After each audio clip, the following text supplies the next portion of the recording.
बहुत बहुत मुबारक हो पाकिस्तान क्रिकेट के फैंस या क्रिकेट के दुनिया भर में जितने भी क्रिकेटिंग फैन हैं उन सबको मुबारक हो। पाकिस्तान एक बार फिर जलील और रुसवा हुआ और वो टेस्ट मैच पाकिस्तान हारा जो पूरी दुनिया कह रही थी कि इस टेस्ट मैच का रिजल्ट नहीं निकलेगा। क्योंकि मुझे एक एक गट फीलिंग आ रही थी, मैंने आपसे कहा भी था, मेरी आज से 2 दिन पहले की वीडियो देखेंगे ना, तो मैंने कहा था कि मुझे लगता है कि ये टेस्ट मैच कहीं पाकिस्तान के गले ना पड़ जाए, क्योंकि जिस तरह इंग्लैंड ने खेला है और पाकिस्तान ने जिस तरह पहली इनिंग में सऊद शकील ने स्लो खेला है और फिर जिस तरह इंग्लैंड ने अटैक किया है जैक क्रॉली के बाद, उसके बाद तो पाकिस्तानी बॉलर्स तो धुन के रख गए। आपकी क्रिकेट का ये हाल है, मेरा आंसू से बुरा हाल हो रहा है, दिल दुख रहा है।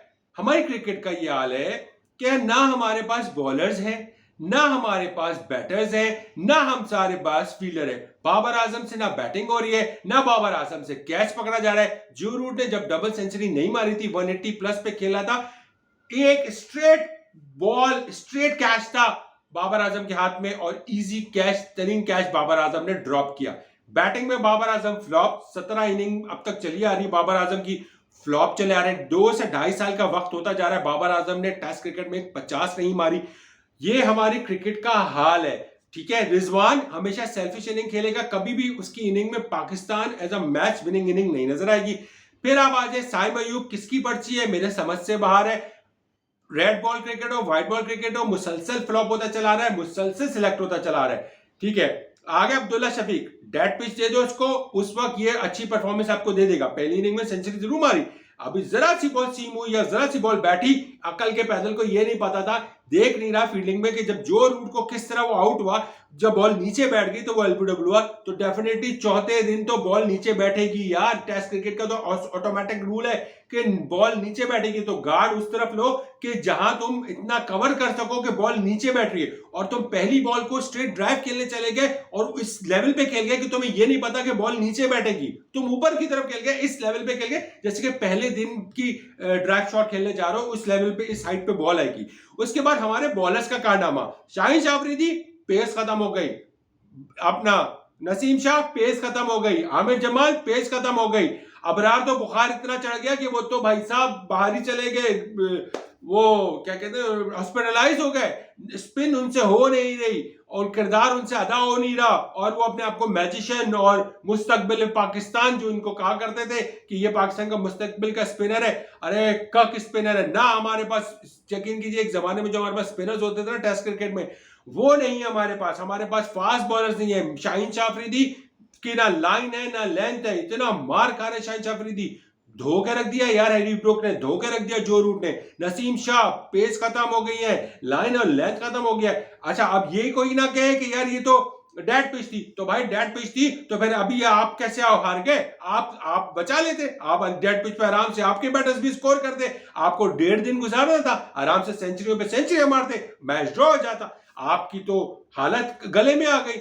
आपके तो यह हाल था कि आप 59 पर 5 थे, 80 रन के करीब आपके 6 खिलाड़ी आउट थे, फिर तो मैच आपके हाथ से बचना कब था? आप तो कल जो चौथा दिन गुजरा था, आपके तो हाथ से मैच जा चुका था, 6 विकेट आपकी गिर चुकी थी। वो तो थोड़ा रेजिस्ट किया था सलमान ने और उसने, और मैं आगे क्या बोलूं, सऊद शकील जब परफॉर्मेंस देने का टाइम आता है तो वो परफॉर्मेंस देता नहीं है, और मैच बचाना सऊद शकील के आप हमेशा नोटिस कीजिएगा, दूसरी इनिंग में सऊद शकील की तरफ से अच्छे स्कोर नहीं आते।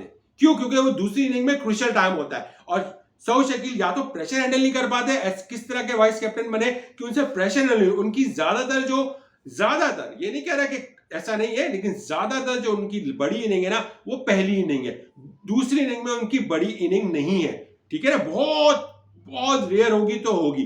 तो ये हाल है। अच्छा, मेरे ये समझ नहीं आ रहा है कि इस टीम को सिलेक्ट किसने किया था? यही अब्दुल्ला शफीक था, यही साइम अयूब था, यही शान मसूद था, यही बाबर आजम था, यही रिजवान था, यही सऊद शकील था, यही सलमान आगा था। ठीक है, बॉलर्स में वही शाहीन था, वही नसीम था, वही मीर हमजा था, और आमिर जमाल इंजरी था, आमिर जमाल, यही अबरार था। आप बांग्लादेश से जलील और रुसवा हो गए, आपने वही टीम उतार दी। जेसन किलिस्पी को तो पता नहीं शर्म से डूब पड़ना चाहिए, पीसीबी के चेयरमैन और जिन जो सिलेक्शन कमेटी उसको डूब पड़ना चाहिए।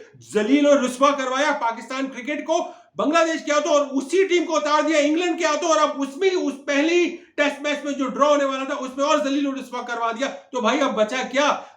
डिसीजन मेकर लोग तो इतने बड़े गधे हैं कि उनको ये नहीं पता कि यार जो फ्लॉप पे फ्लॉप होता चला रहा है आप उसको क्यों मौका दे रहे हो। Saim Ayub Australia club series में फ्लॉप, रेड बॉल सीरीज पूरी हुई थी उसमें फ्लॉप हुआ, फिर व्हाइट बॉल सीरीज हुई, चाहे टी20 हो चाहे वनडे हो उसमें फ्लॉप हुआ। उसके बाद आप उसको मौके पे मौका दिए जा रहे हो, मौके पे मौका, मेरी समझ नहीं आ रहा क्या किस बात पे। टी20 वर्ल्ड कप में साइम अयूब ने क्या किरदार अदा किया था जब आपने उसको बांग्लादेश क्लब सीरीज खिलाई, बांग्लादेश क्लब सीरीज में उसने हक कर रख दिया, वहां पे पिटा, वहां पे हालत खराब हुई, तो आपने यहां भी उसको मौका दे दिया। क्या मेरिट बेस है समझ नहीं आ रहा, किस मेरिट पे बाबर को बार बार मौके दिए जा रहे हैं। 17 इनिंग से बाबर आजम टेस्ट क्रिकेट में फ्लॉप हो रहा है। आज कोई और लड़का होता तो अब तक वो बैठा हुआ था, लेकिन बाबर आजम है तो उसको मौके में मौके दे रहे। अरे भाई बाबर आजम खुद ही जाके रेस्ट कर लो, खुद ही 4 रोजा खेलो जाके, ताकि तुम्हें समझ आए। तुम ये जो अपनी गाड़ियों की शो मारी करते हो ना, इससे बाहर आओ तो तुम्हें समझ में आए कि क्रिकेट को खेलना कैसे। जाओ डोमेस्टिक खेलो तो समझ में आएगा। कितना पाकिस्तान को जलील 5 रन पे 15 रन ये स्कोर है बाबर आजम है। ये वो डेट पिच थी जहां बाबर आजम को स्कोर करना था, सेंचुरी करनी थी। और रहे शान मसूद साहब, भैया आपने स्कोर तो अच्छा कर दिया, लेकिन मुझे लग रहा है कि आपकी कप्तानी तो गई, क्योंकि आप ये टेस्ट मैच तो हार गए। अब सीरीज अगर आप हारते हैं तो अब अगली बार आप पाकिस्तान की रेड बॉल के कप्तान, अगर जिस किसी ने भी आपको रिटेन किया ना, वो फिर उस पर इल्जाम आएगा कि यार आप पे कि आप किसकी पर्ची हो, कि आपने पाकिस्तान को 3-0 से ऑस्ट्रेलिया में हरवाया, बांग्लादेश से 2-0 से हरवाया, और इंग्लैंड के खिलाफ भी अगर आप सीरीज हारते हो तो फिर ये लगातार आप सीरीज हारते हुए आ रहे हो, तो फिर आपको किस बुनियाद पर रिटेन रखा गया? क्योंकि अगला जो इसके बाद पाकिस्तान के रेड बॉल क्रिकेट है ना, वो साउथ अफ्रीका में जाके साउथ अफ्रीका के खिलाफ पाकिस्तान 2 टेस्ट मैचेस खेलेगा दिसंबर में, वो है सीरीज। और अगर उसमें Shan Masood as a captain retain होते ना, तो मेरिट की मजीद धज्जियां उड़ेंगी, पाकिस्तान में क्रिकेट मजीद तबाही की तरफ जाएगी। पाकिस्तान क्रिकेट को अगर बचाना है तो सबसे पहले 3 मोस्ट सीनियर प्लेयर को पाकिस्तान टीम के तीनों फॉर्मेट से बाहर किया जाए, रिजवान, बाबर और शाहीन। अगर इन तीनों को बाहर आप नहीं करोगे 6 महीने के लिए, रेस्ट दो इनको जाओ बोलो डोमेस्टिक खेलें, परफॉर्मेंस दो, मेरिट बेस पे परफॉर्मेंस देके पाकिस्तान टीम के लिए एलिजिबल हो तो आओ, वरना पाकिस्तान टीम का इसी तरह हाल बुरा होता रहेगा। और अगर जूनियर में आए तो ये साइम अयूब को आपको हर हाल में पाकिस्तान क्रिकेट टीम के तीनों फॉर्मेट से बाहर करना पड़ेगा। पीछे बहुत डोमेस्टिक में लड़के बैठे हुए, आप उनको मौका दें, वो आपको परफॉर्मेंस देके देंगे। हाँ, टेस्ट क्रिकेट में जाहिर है सऊद शकील हो गया, सलमान आगा हो गया, ये परफॉर्मेंस दे रही है, जगह बनेगी।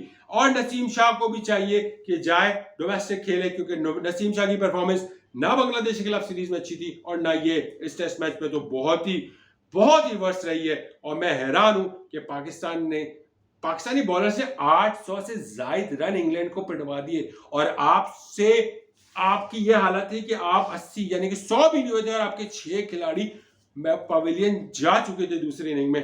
तो पाकिस्तान क्रिकेट का डाउनफॉल हो रहा है। सर्जरी की बात हुई, कुछ भी नहीं हुआ, फिर कोचेस ने बचा लिया, फिर वही ड्रामेबाजी।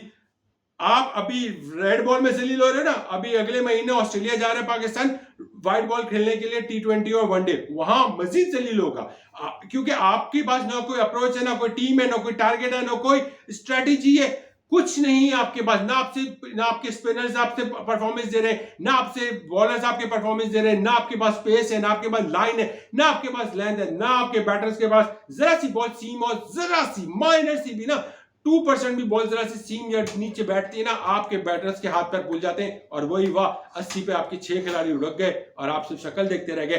पूरा का पूरा टेस्ट मैच, आप वो टेस्ट मैच जो दुनिया बोल रही थी कि ये ड्रॉ होगा, ऐसी घटिया पिच बनाने की जरूरत क्या थी, और उस पर रिजल्ट निकाल दिया इंग्लैंड ने। इससे बड़ा रिकॉर्ड पाकिस्तान तो यार, पाकिस्तान इतना कहते हैं ना रिकॉर्ड बनाने के लिए बनते, पाकिस्तान तो अपने आप को जलील कराने के लिए काम करता है। और बहुत अफसोस हो रहा